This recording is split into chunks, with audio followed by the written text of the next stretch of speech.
Hello दोस्तों, नमस्कार। मैं मुनीश कुमार एसडी क्लासेज में आपका स्वागत करता हूं।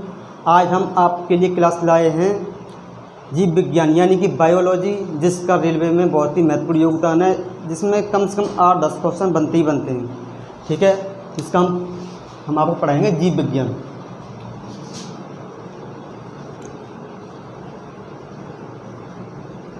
जीव विज्ञान बायोलॉजी।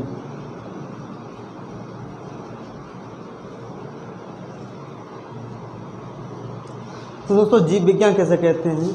जिसमें जीवों का अध्ययन या जीवों का वैज्ञानिक गुणों का अध्ययन किया जाता है, उसे हम जीव विज्ञान कहते हैं। जीव विज्ञान के जनक के रूप में अरस्तु को जाना जाता है, जो एक यूनानी दार्शनिक थे। इनके पिता भी वैद्य थे, तो इन्हें शुरू बचपन से ही चिकित्सा की और जीव विज्ञान के बारे में बहुत रुचि थी। तो जीव विज्ञान के जनक के रूप में अरस्तु को जाना जाता है।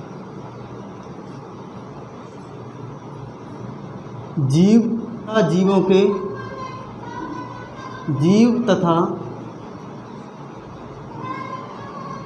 के वैज्ञानिक गुणों के अध्ययन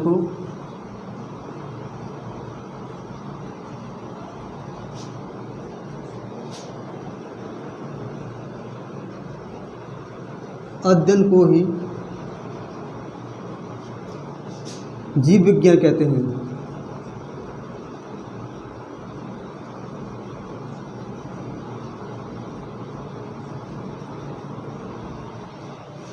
जीव विज्ञान के जनक के रूप में अरस्तु को जाना जाता है, जो एक यूनानी दार्शनिक थे।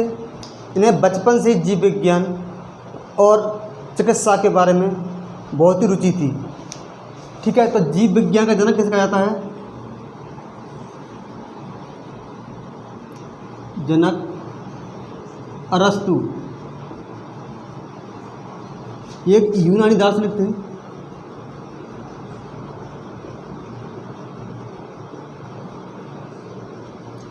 ठीक है ना दोस्तों। अब जीव विज्ञान के बारे में हम जीव विज्ञान पढ़ेंगे। सबसे पहले ऐसा जीव किसे कहते हैं, जीवों की विशेषता क्या है। ठीक है दोस्तों, जीव किसे कहते हैं अब हम जीवों को बताएंगे। ठीक है, तो जीवों की प्रमुख विशेषताएं होती हैं।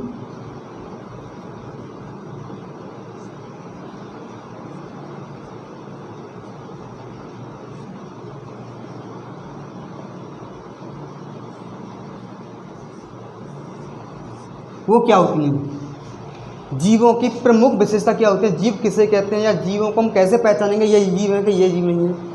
ठीक है ना, तो जीवों की प्रमुख विशेषता होती है। नंबर 1 होता है आपका श्वसन करता है।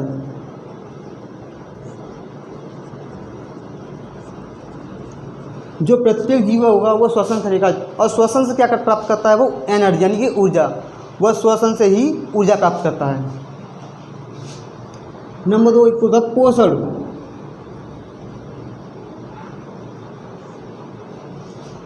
पोषण भी करता है वो।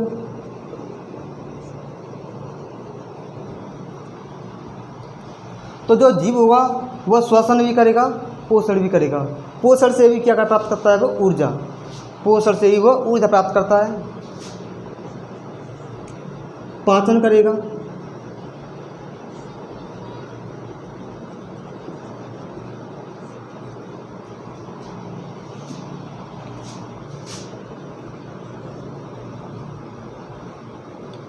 पाचन करेगा, उत्सर्जन करेगा। उत्सर्जन के माध्यम से वो अपने शरीर में अपशिष्ट पदार्थों को बाहर से निकालता है।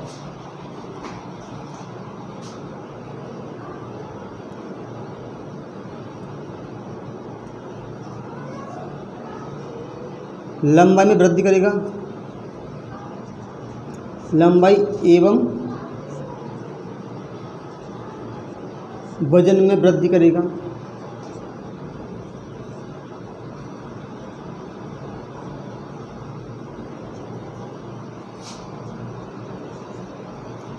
लंबाई में वृद्धि करेगा। प्रत्येक जीव श्वसन करेगा, पोषण करेगा, पाचन करेगा, उत्सर्जन करेगा, लंबाई एवं वजन में वृद्धि करेगा। और पांचवा होता है आपका श्वसन। श्वसन तो आपको बता ही दिया है। श्वसन करता है, पोषण करता है, पाचन करता है, उत्सर्जन करता है, लंबाई एवं वजन में वृद्धि करता है, गति करता है,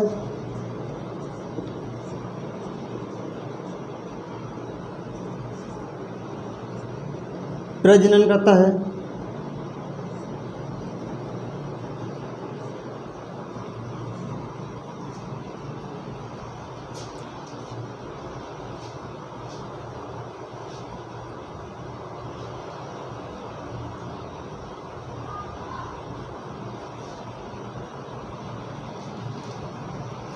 प्रजनन करता है, उत्सर्जन करता है और उत्तेजना करता है। उत्तेजना,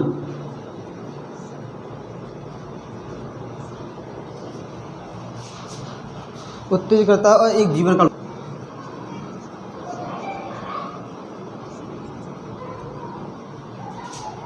जीवन काल होता है। तो प्रत्येक जो जीव होगा वो इन 8 क्रियाओं को जरूर करेगा। इन क्रियाओं को करेगा वही जीव होता है। प्रत्येक जीव श्वसन करता है, प्रत्येक जीव पोषण करता है, प्रत्येक जीव पाचन करता है, प्रत्येक जीव उत्सर्जन करता है, प्रत्येक जीव अपनी लंबाई और वजन में वृद्धि करता है। जो निर्जीव होते हैं वो बाह्य रूप से वृद्धि करते हैं। प्रत्येक जीव गति करता है, प्रत्येक जीव प्रजनन करता है, प्रत्येक जीव उत्तेजना करता है, प्रत्येक जीव का जीवन निश्चित होता है। जो जीव जन्म लेगा उसकी मृत्यु निश्चित होती है। ठीक है दोस्तों, तो जीव विज्ञान ने आपको बताया कि जीव विज्ञान क्या होता है। जीवों का ही अध्ययन या जीवों का वैज्ञानिक गुणों का अध्ययन ही जीव विज्ञान कहलाता है।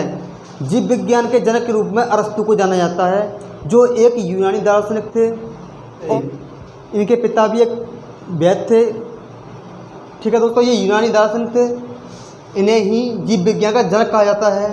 अब जीवों की विशेषता क्या होती है, हम कैसे जानेंगे ये जीव है या निर्जीव है। तो जीवों की ये विशेषता होती है, प्रत्येक जीव श्वसन करता है, प्रत्येक जीव पोषण करता है, प्रत्येक जीव पाचन करेगा, प्रत्येक जीव उत्सर्जन करेगा, प्रत्येक जीव लंबाई में एवं वजन में वृद्धि करेगा, प्रत्येक जीव गति करेगा, प्रत्येक जीव प्रजनन करेगा, प्रत्येक जीव उत्तेजना यानी एक्शन रिएक्शन करेगा, प्रत्येक जीव आपका एक निश्चित जीवन होता है। जो प्रत्येक जीव जीवन जन्म लेगा वो उसकी मृत्यु एक निश्चित होती है।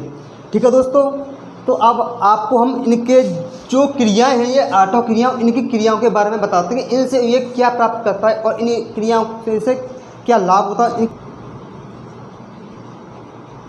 जीवों की विशेषता, जीवों की विशेषता क्या होती है।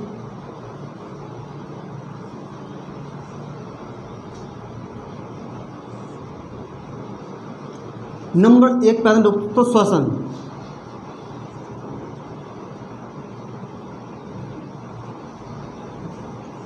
जिससे इंग्लिश में रेस्पिरेशन बोलते हैं।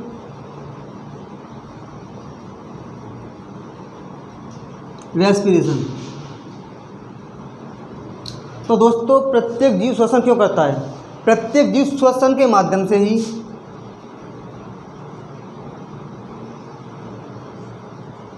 प्रत्येक जीव श्वसन के माध्यम से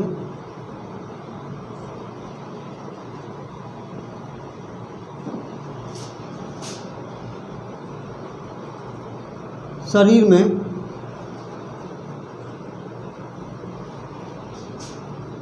ऊर्जा प्राप्त करता है।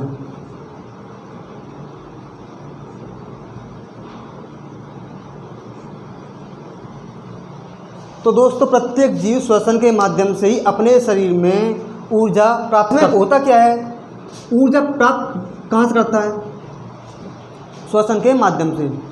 ठीक है ना दोस्तों।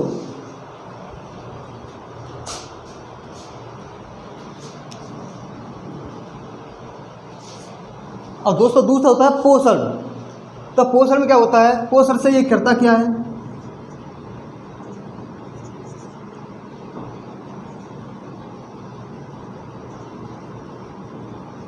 इसे अंग्रेजी में न्यूट्रिशन बोलते हैं।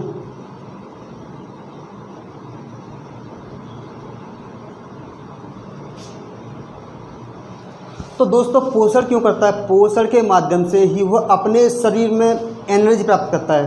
पोषण क्या होता है, पोषण आहारों का सम्मिलित रूप है जिसमें विटामिन, प्रोटीन, कार्बोहाइड्रेट्स और जो आपके छोटे छोटे मिनरल्स होते हैं उन्हें उन्हीं का संयुक्त रूप ही पोषण कहलाता है। तो उन्हें ये लेता है और उससे क्या प्राप्त होता है, ऊर्जा प्राप्त करता है। ऊर्जा, शरीर की बनावट और रोगों से लड़ने की क्षमता न्यूट्रिशन से माध्यम से ही होती है। तो न्यूट्रिशन के माध्यम से क्या करता है, ये शरीर में ऊर्जा प्राप्त करता है।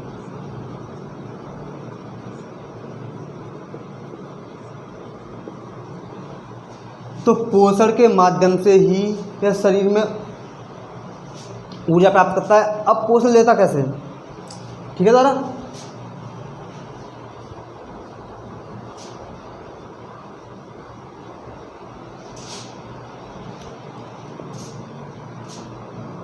पोषण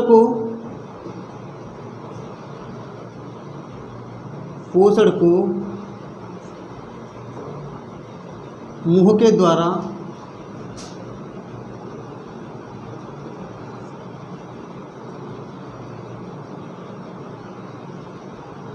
ग्रहण किया जाता है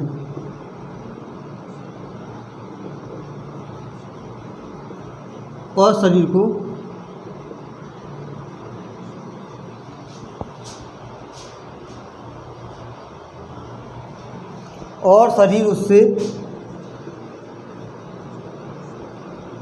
शरीर उससे ऊर्जा प्राप्त करता है।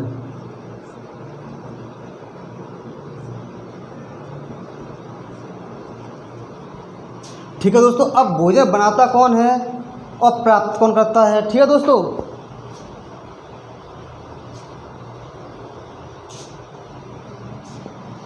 दोस्तों इसमें होता क्या है कि पौधे जो होते हैं भोजन बनाते हैं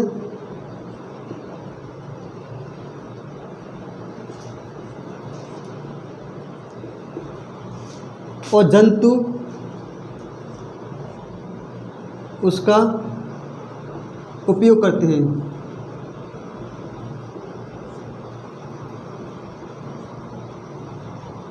ठीक है दोस्तों। तो श्वसन प्रत्येक जीव होगा वो श्वसन करेगा और श्वसन के माध्यम से ही वह अपने शरीर में एनर्जी यानी ऊर्जा प्राप्त करता है। अब आता है पोषण। पोषण क्या होता है, पोषण को पौधों के द्वारा बनाया जाता है और जीवों के द्वारा उसका उपयोग किया जाता है। पोषण से होता क्या है, पोषण मुंह के द्वारा ग्रहण किया जाता है और शरीर उस पोषण के माध्यम से ही शरीर अपने आप में ऊर्जा प्राप्त करता है। ठीक है दोस्तों। अब तीसरा होता है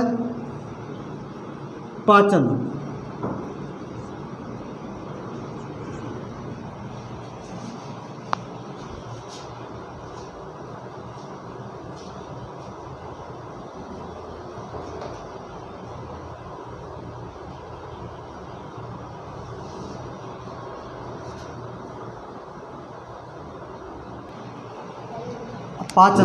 पाचन क्या होता है दोस्तों, पाचन में प्रत्येक जीव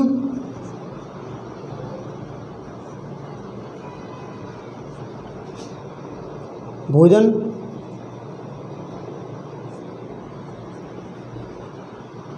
मुख द्वारा ग्रहण करके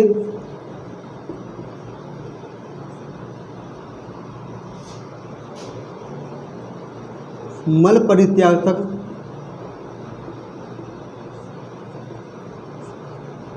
की घटना तक की क्रिया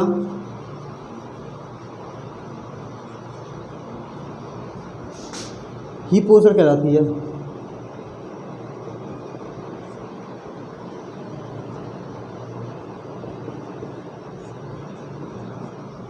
दोस्तों इसे इंग्लिश में बोलते हैं डाइजेशन। ठीक है दोस्तों। चौथा होता है उत्सर्जन।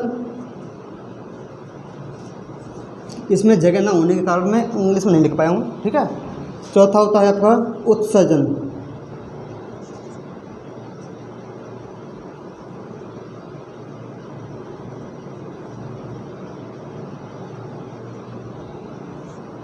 ठीक है दोस्तों। एक्सक्रिएशन।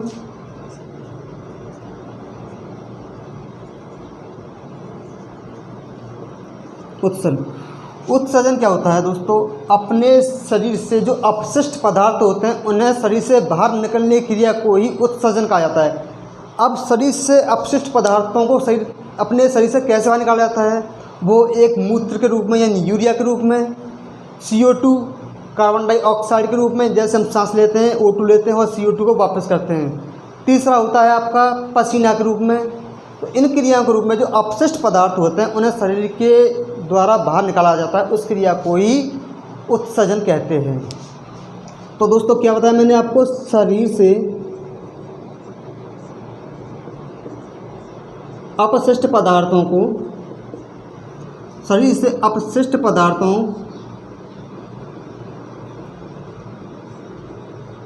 को शरीर से बाहर निकालने की क्रिया को शरीर से बाहर निकालने की क्रिया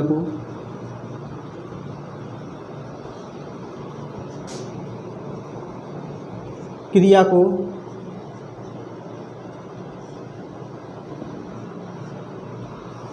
उत्सर्जन कहा जाता है। उत्सर्जन कहा जाता है। अब शरीर से अपशिष्ट पदार्थ किस रूप में बाहर निकाले जाते हैं? वो एक यूरिया के रूप में, ठीक है दोस्तों, और पसीना के रूप में और CO2 के रूप में। इन्हें शरीर से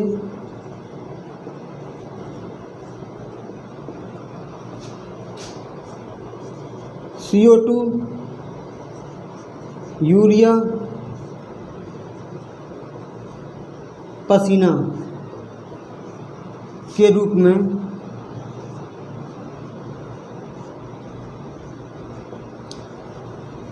शरीर से बाहर निकाला जाता है।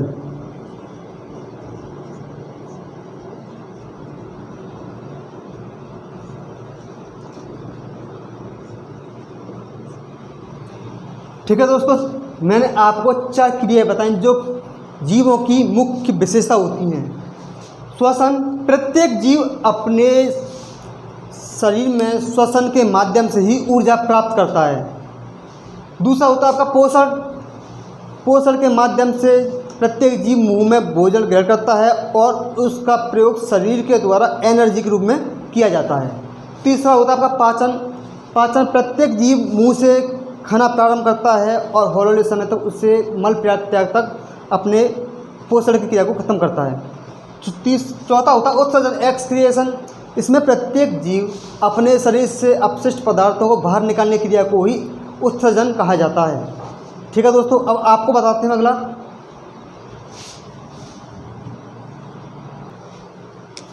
अब होता है वृद्धि। 5वां आपका वृद्धि।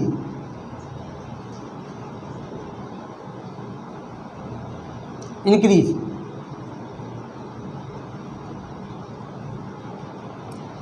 तो दोस्तों प्रत्येक जीव अपने शरीर में लंबाई में वृद्धि करता है, वजन में वृद्धि करता है, तथा जो निर्जीव होते हैं वो बाह्य रूप से वृद्धि करते हैं। लंबाई में कुछ जोड़ के लंबाई बढ़ा दिया, कुछ और बढ़ा के उसमें मात्रा बढ़ा के उसकी वजन बढ़ा दिया, तो यह बाह्य रूप से वृद्धि करते हैं। लेकिन प्रत्येक जीव अपनी एक प्राकृतिक रूप से वृद्धि करता है, वो अपनी लंबाई में वृद्धि करता है और अपने वजन में वृद्धि करता है।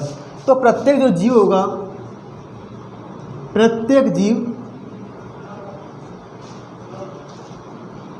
अपनी लंबाई और वजन में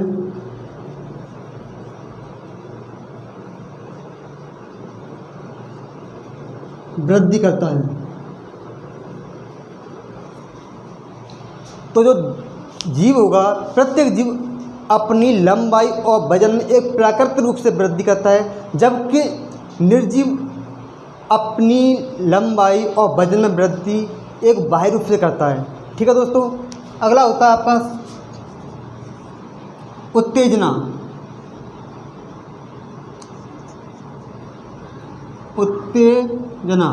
तो दोस्तों उत्तेजना क्या होता है? तो दोस्तों उत्तेजना क्या होता है, इसे इंग्लिश में एक्शन रिएक्शन बोलते हैं।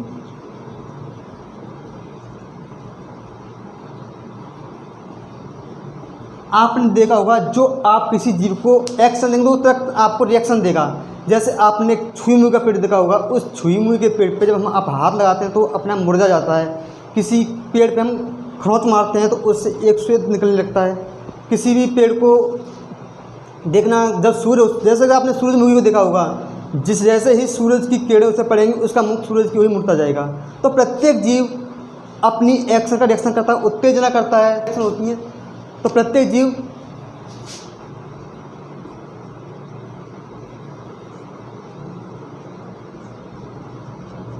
उत्तेजना करता है, प्रत्येक जीव उत्तेजना करता है। ठीक है दोस्तों, आप किसी पेड़ को लाएंगे तो वो अपने आप फलों को घेरेगा। ठीक है, तो आपको एक्शन का रिएक्शन करता ही करता है, उत्तेजना करता है। अगला होता है आपका रिप्रोडक्शन, यानी कि प्रजनन।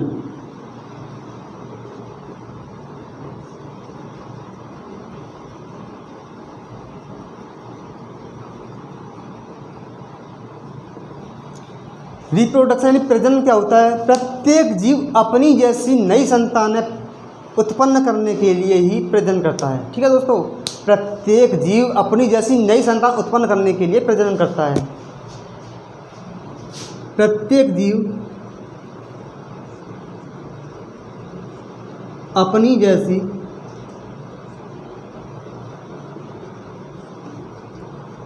नई संतान की उत्पत्ति के लिए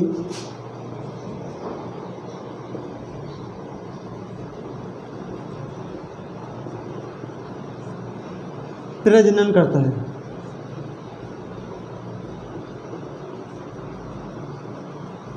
ठीक है दोस्तों, तो प्रत्येक जीव अपनी जैसी नई संतान की उत्पत्ति के लिए ही वह प्रजनन करता है ताकि वह अपनी संतान में आगे वृद्धि कर सके। 8वां दोस्तों, गति या गति की क्षमता। गति या गति की क्षमता।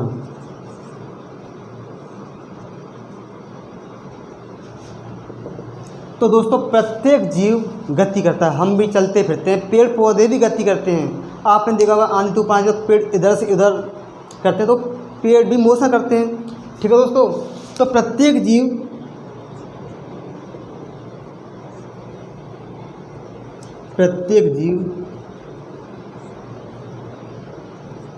गति करता है तथा पेड़ पौधे भी प्रगति करते हैं।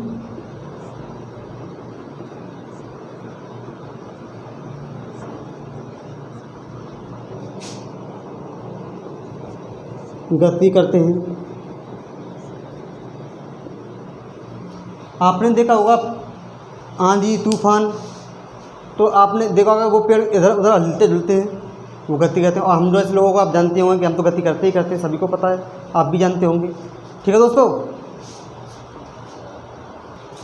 और एक इनका जीवन काल।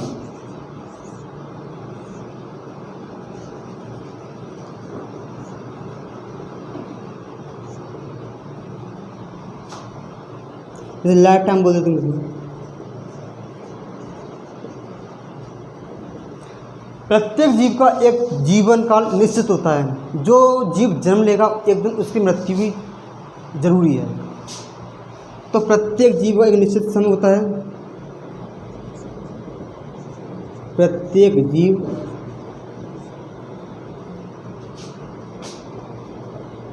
का एक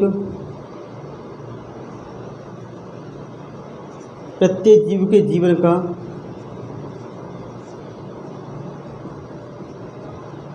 एक निश्चित समय होता है।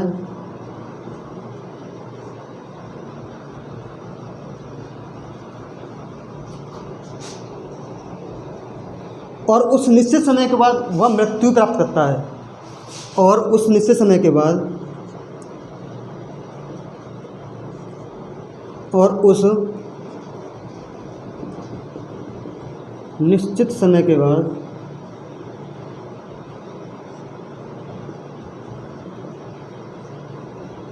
वह मृत्यु भी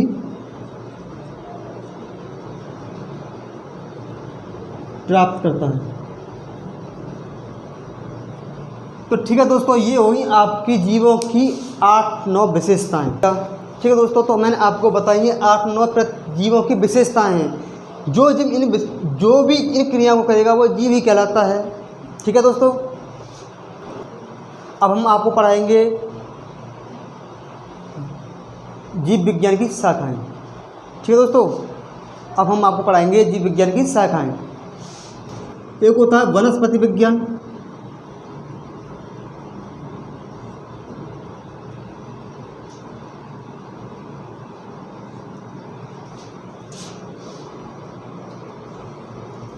एक होता है जीव विज्ञान,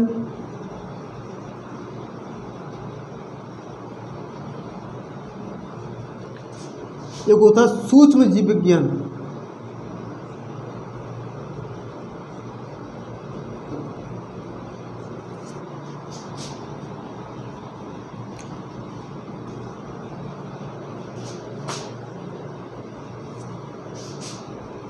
जिसे वनस्पति विज्ञान को बॉटनी कहा जाता है।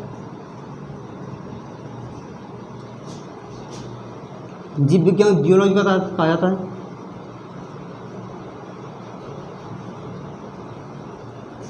इसे माइक्रोबायोलॉजी, इसे बायोलॉजी, जीव विज्ञान को बायोलॉजी कहा जाता है और इसे माइक्रोबायोलॉजी,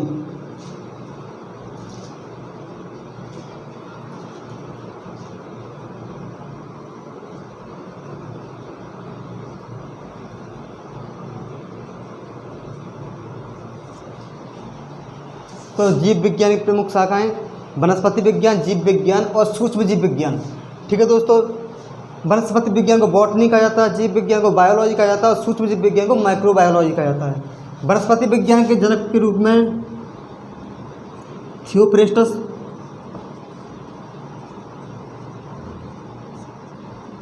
जनक थियोफ्रेस्टस,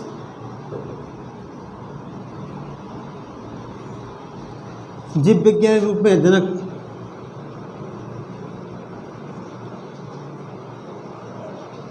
अरस्तु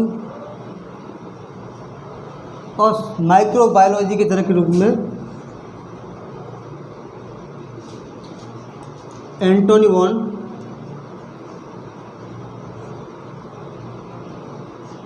ल्यूवनहोफ।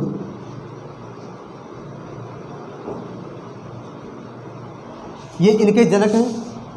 ठीक है दोस्तों, तो जीव विज्ञान की हमने आपको शाखाएं बताई।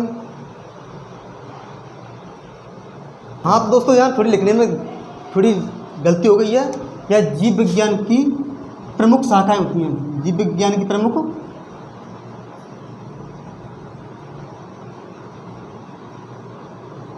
शाखाएं। तो जीव विज्ञान की प्रमुख शाखाएं वनस्पति विज्ञान, जीव विज्ञान और सूक्ष्म जीव विज्ञान। वनस्पति विज्ञान जिसे बॉटनी कहा जाता है, जिसके जनक के रूप में थियोफ्रेस्टस को जाना जाता है। जीव विज्ञान इन्हें बायोलॉजी कहा जाता है, जनक के रूप में अरस्तु को जाना जाता है। सूक्ष्म विज्ञान माइक्रोबायोलॉजी कहा जाता है, जिनके जनक के रूप में एंटोनी वॉन ल्यूवनहोफ को जाना जाता है। ठीक है दोस्तों, तो दोस्तों अब अगला चैप्टर हम शुरू करेंगे पोषण। ठीक है दोस्तों, पहला होगा पोषण। आज के लिए इतना ही काफ़ी है। अब पोषण चैप्टर को हम कल पढ़ाएंगे।